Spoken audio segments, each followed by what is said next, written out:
Muito bom dia, estamos iniciando o bloco de entrevistas do nosso programa Sua Vida, Nossa Missão. E nesta manhã recebemos em nossos estudos o pastor Tasso Licurgo, que vamos falar aqui acerca da Reforma Protestante, que este mês completa 500 anos. E vamos aqui tratar acerca das contribuições da Reforma para a ciência. Pastor Tasso Licurgo, seja bem-vindo, é um prazer tê-lo conosco nesta manhã. E queria iniciar o nosso bate-papo com essa pergunta: que contribuições a Reforma Protestante trouxe para a ciência? Primeiramente, gostaria de agradecer o convite. É sempre uma alegria, uma satisfação estar aqui no meio de vocês. E no que diz respeito à pergunta, eu gostaria de dizer que a reforma, nós devemos entender a reforma como um movimento, né? Que não se inicia com Lutero. Nós temos os pré-reformadores, né? Wycliffe e tantos outros, que fazem um terreno sobre o qual a reforma luterana, com a fixação das 95 teses, essas 95 teses fazem com que a Bíblia seja novamente trazida ao centro da preocupação do homem. E quando isso ocorre, as Escrituras favorecem o desenvolvimento da humanidade nas mais diversas áreas. Não só na ciência, como na educação, na cultura, na formação do Estado e da política. Então nós temos todas essas contribuições que são decorrentes das Escrituras, que graças à reforma são trazidas novamente ao centro das decisões. No que diz respeito à ciência especificamente, foi graças à reforma que nós tivemos a possibilidade da fixação de um pano de fundo filosófico no qual a ciência desenvolve.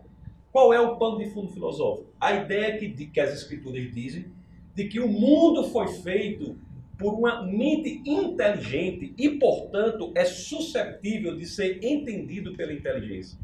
Só há ciência quando nós entendemos que o mundo é inteligível. E a Reforma Protestante reforça por trazer as Escrituras, somente elas, ao centro da preocupação. Então, reforça essa perspectiva de que o mundo pode ser entendido por uma mente inteligente porque ele foi criado por uma mente inteligente. Por que é que mesmo tendo esse pressuposto, que é algo perfeitamente compreensível, há uma relutância muito forte de parte da ciência em abraçar essa ideia e reconhecer a Deus como sendo o arquiteto de toda essa estrutura que se chama vida, se chama cosmo, e que a ciência vive a tentar desvendar? Essa é uma pergunta interessante, e de fato, historicamente falando, houve sempre uma tentativa dos cientistas em não aceitarem esta determinação da ciência de que o mundo, o universo e a vida eram produtos de uma mente inteligente. Ocorre que, por certas descobertas recentes, de meados do século passado, o cientista foi forçado, contra a própria vontade dele, a entender que o mundo foi criado sim por uma mente inteligente. Essas descobertas foram a segunda lei da termodinâmica, a descoberta que o universo estava em expansão com o telescópio Hubble, a radiação de fundo com os cientistas Penzias e Wilson no laboratório Bell, a própria teoria da relatividade diz que o universo teve um início. Então, várias descobertas, essas são apenas um exemplo, fizeram com que o cientista fosse forçado a entender que a causa do universo é imaterial, não pessoal, atemporal, extremamente poderosa e inteligente. É uma mente inteligente. Agora, por que todos simplesmente não têm essa crença? É a sua pergunta. Porque parte do ateísmo não se dá por questão intelectual. É um erro achar que os ateus são ateus por questões intelectuais apenas. Grande parte dos ateus são ateus por questões morais. Porque no momento que você entende que o mundo é feito por uma mente inteligente e, portanto, quando você vai estudar quais das visões do mundo é a verdadeira e você chega à conclusão que é o cristianismo, você compra, juntamente com esse pacote, não apenas o elemento intelectual, mas sim uma exigência moral. Porque o cristianismo, das visões de mundo, talvez seja a mais desconfortável que existe. Ela é a verdadeira, mas ela é desconfortável. Porque ela requer de nós uma mudança diária, gradativa. A cada dia nós somos chamados a ser alguém que não fomos ontem. Num processo contínuo, no que chamamos de santificação. Então muitos não querem. Muitos querem levar a vida de forma que eles entendem como verdadeira e não se adaptar àquela verdade para a qual há evidências. Não é a crença que torna algo verdadeiro. Deus não trabalha assim. Não é o fato de você crer que o mundo é de determinada forma, que o mundo é daquela forma, se torna daquela forma. As escrituras são assim. É pelo fato de algo ser verdadeiro, de nós termos evidências para aquilo, é que nós devemos aumentar a nossa fé, a nossa crença. Então a resposta direta à sua pergunta é: a razão pela qual os cientistas não se convertem, mesmo quando convencidos de que há razoabilidade no cristianismo, é porque o que é motivador da assunção dele, do modelo de mundo que ele vai assumir, não é o seu intelecto, mas sim a sua índole moral. Eles não querem se render ao cristianismo porque isso implicaria uma mudança gradativa de vida e muitos não querem isso. Eu li alguma coisa, acho que num blog que você tem, que você falar, que eu achei bem interessante, que diz que dos 10 maiores cientistas, 8 são convertidos ao cristianismo. Talvez eu esteja omitindo alguma informação, eu queria que você falasse desse. Porque existe um entendimento muito errado de que o cristão ele não é inteligente, não é? Quando na realidade o cristianismo é a expressão da inteligência. O próprio cristianismo é um sistema de formação educacional. As escolas bíblicas, eu sei que essa igreja tem escolas bíblicas foram criadas originalmente como um projeto para ensinar as pessoas a lerem.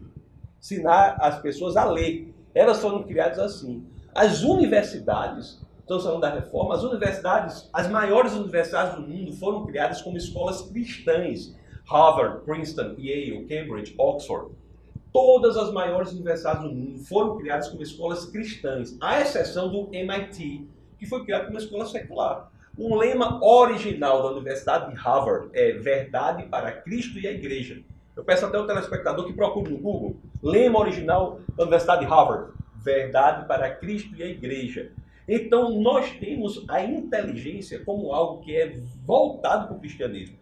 Tanto é assim que quando Jesus é perguntado sobre qual é o maior dos mandamentos, ele diz: amar a Deus com todo o seu coração, sua alma e seu entendimento. Deus não está pedindo que você dê o seu coração para ele, mas deixe o cérebro do lado de fora da porta, não. Aí, dentro disso é que eu vi uma reportagem de uma determinada revista que ele dizia quem tinham sido os 10 maiores QIs do mundo, entre os quais estava Da Vinci, entre tantos outros, Newton, Isaac Newton. Então o que eu fiz foi pegar esses nomes, sem questionar se QI era uma forma interessante de aferição de inteligência, nada disso. Eu apenas peguei esses nomes que a revista tinha selecionado, e aí eu fui analisar a posição religiosa deles. E de forma absolutamente impressionante, dos 10, 8 eram teístas. Teístas. Como Einstein, por exemplo, que era teísta, embora alguns digam que ele é panteísta, mas se você for ler os escritos dele, claramente nós temos uma identificação de um teísmo, mas eu não posso dizer que ele é cristão, Einstein. Então, dos 10, 8 eram teístas e 6 eram cristãos. O maior cientista que já existiu na Terra, eu acho que os cientistas vão concordar, foi Isaac Newton. Isaac Newton foi tão impressionante que ele desenvolveu a física até um determinado ponto que não havia mais matemática para ele usar. Aí ele parou a física e desenvolveu a matemática. 200 anos depois de Newton, pouca coisa é feita em matemática, porque ele já tinha feito tudo. Então Newton, esse gênio da ciência que viveu sobre a Terra, quase ninguém sabe. Mas ele escreveu mais sobre a Bíblia do que sobre ciência. Então, e é extremamente curioso quando nós vemos que não só os maiores QIs que já existiram, como os maiores QIs vivos, eu fiz essa pesquisa também, entre os quais estava Gasparov, são, em sua maioria, teístas cristãos. Então, aquele que acha que inteligência e cristianismo não andam juntos tem não só uma desinformação histórica, mas uma desinformação do que ocorre hoje em dia.